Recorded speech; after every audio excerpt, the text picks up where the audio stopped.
சோம்பு, பெப்பர், பட்டை, பிரியாணி இலை, கிராம்பு, பாசி, அவ்வளோதான்.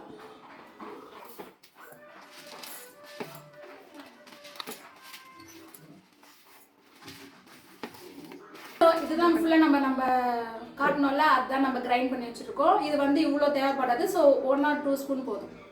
ஸோ எண்ணெய் ஃபஸ்ட்டு ஊற்றிட்டு இது நல்லா கொஞ்சம் காஞ்சிட்ட பிறகு கொஞ்சம் 1 ஸ்பூன் அளவுக்கு நம்ம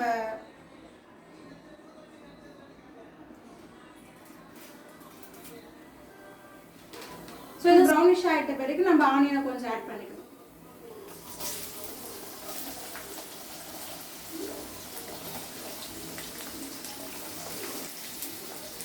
நல்லா ப்ரௌனிஷாக ஆகிற வரைக்கும் நம்ம நல்லா ஃப்ரை பண்ணிடணும். ஒரு 5 minutes இருந்தால் போதும். ஸோ அது வரைக்கும் நம்ம மூடி போட்டு வச்சுக்கலாம். ஒரு 5 minutes போதும்.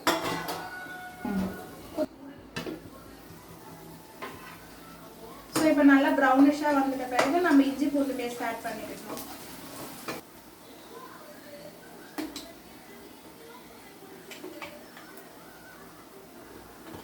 ஸோ தேவையான அளவு நீங்கள் இஞ்சி பூண்டு பேஸ்ட் போட்டுக்கோங்க. நீங்கள் நல்லா இந்த பச்சை ஸ்மெல் போகிற வரைக்கும் ஃப்ரை பண்ணிக்கோங்க. ஸோ நல்லா பச்சை வாசனை போகிற வரைக்கும் நம்ம தக்காளியுமே ஃப்ரை பண்ணிப்போம்.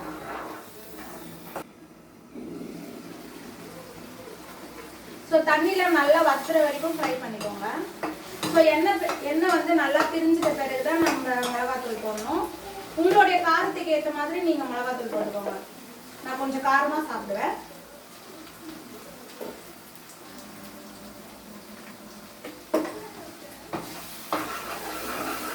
ஸோ இது ஒரு 1/2 கிலோ சிக்கன் இருக்கும், அதை நம்ம கொஞ்சம் போட்டுக்கலாம்.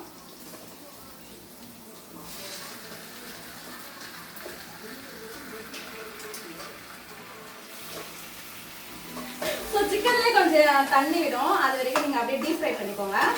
அதுக்கப்புறம் நீங்கள் வாட்டர் ஆட் பண்ணுறதா இருந்தாலும் பண்ணிக்கோங்க. நான் உப்பு போட மறந்துட்டேன். நீங்கள் வந்து அந்த மசாலா மிளகாத்தூள் போடுவீங்களா, ஸோ அப்போவே நீங்கள் உப்பு போட்டிங்கன்னா கொஞ்சம் நல்லாயிருக்கும். தேவையான அளவுக்கு நீங்கள் சால்ட் ஆட் பண்ணிக்கோங்க. போட்டு கலக்குன்னு கலக்கிடுங்க.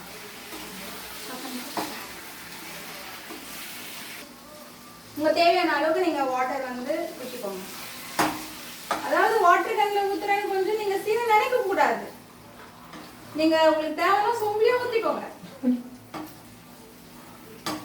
ஸோ தேவையான அளவுக்கு நீங்கள் தண்ணி ஆட் பண்ணிக்கோங்க. நல்லா தண்ணி ஆட் பண்ணிட்ட பிறகு நல்லா கொஞ்சம் கொதிச்சிட்ட பிறகு அந்த தண்ணியெல்லாம் ஃபில்டர் ஆகிட்ட பிறகு அதுக்கப்புறம் நம்ம அரைச்சி வச்ச மசாலா நம்ம போட்டுக்கலாம். இப்போ நம்ம மூடி வச்சுட்டு அதுக்கப்புறம் ஒரு 5 நிமிஷம் கழிச்சு நம்ம ஓப்பன் பண்ணி பார்க்கலாம். பாய். இப்போ நம்ம இது குக் பண்ணி கொஞ்சம் ஒரு 5 நிமிஷம் இருக்கும். ஸோ இந்த ஸ்டேஜில் வந்து நம்ம ஆல்ரெடி நம்ம கிரைண்ட் பண்ணி வச்சோம், அந்த மசாலா நம்ம ஆட் பண்ணிக்கலாம்.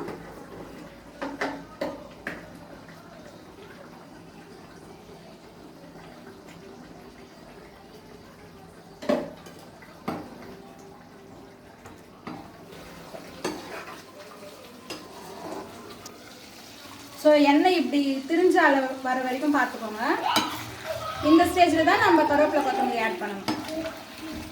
எப்பவுமே நம்ம லாஸ்ட்டு ஆட் பண்ணும் போது இன்னுமே ஸ்மெல் சூப்பராக வரும்.